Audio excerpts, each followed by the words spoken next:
Carolyn, continuing where we left off, do you need to take a break, drink a glass of water or something? I can put on a different break song if you need that. No, but I thought of something else that has to do with the Eye of Horus. Oh, please. Let's continue. All right. This has to do with a doctor that, okay, I saw my mother took my brothers and me to this doctor when I was 2 or 2.5 years old. My brothers and I were scared to death of this doctor. Don't know why. My mother didn't even understand it. So the next thing I know, the doctor makes a house call. I don't know if it's because he couldn't examine us there at the office or what, but interesting thing is when we went to the office the first time, there was nobody in the office. It was just him. So when he came to the house, he walks in the door, he has his white coat on, and he has a headlamp, doctor's headlamp. If you don't know what that is, that's something, I guess you could go look on a search engine what it is. They have like a leather strap around the head, and on the forehead it was like a circular mirror thing with a hole in the middle of it. The doctor would pull it down to look out of it, and the mirror thing would kind of, I guess, light up the throat of a child. Well, this doctor was allowed to take me into a very small bathroom and off the kitchen and took me in there by myself, and he put this headlamp over his eye. Now, I think he may have started with his right eye, but I think he was talking about both eyes, but he didn't seem to be so interested in examining my throat as he was wanting me to look at his eye, the left eye, which it's like the Eye of Horus. Okay. This doctor... The Eye of Horus is the left eye. The left eye. Well, it can be the left or the right eye. Left eye has one meaning, and the right eye has a different meaning. It was significant...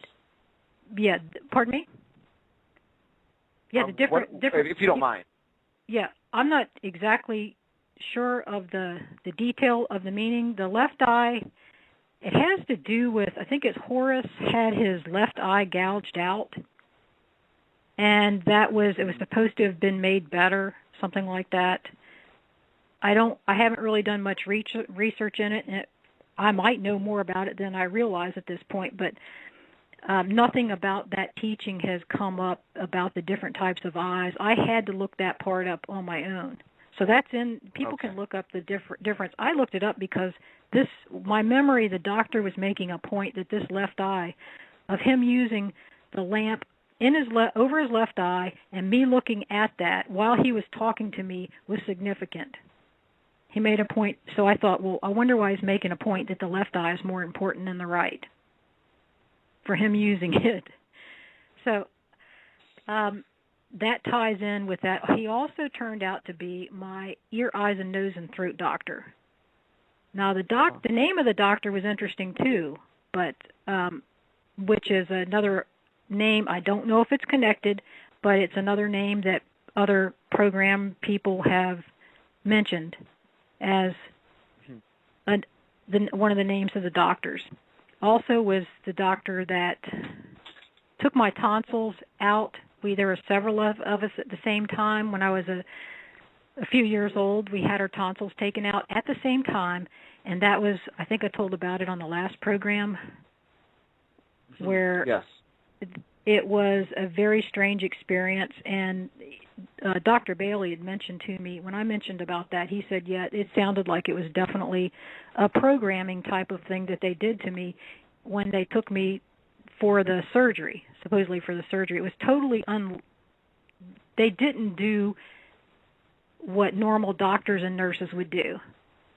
So even my doctors were tied into that. Wow. So that was a part of, okay, now I think I've covered all those little things I forgot to mention in the first program. You've been doing a great job, Carolyn. A great job. And so we were talking about all these things that you're talking about, from the hair being cut and thinned and a ritual as far as Kabbalistic tree life and all these things, these were all happening around the age of 6, 7, 8.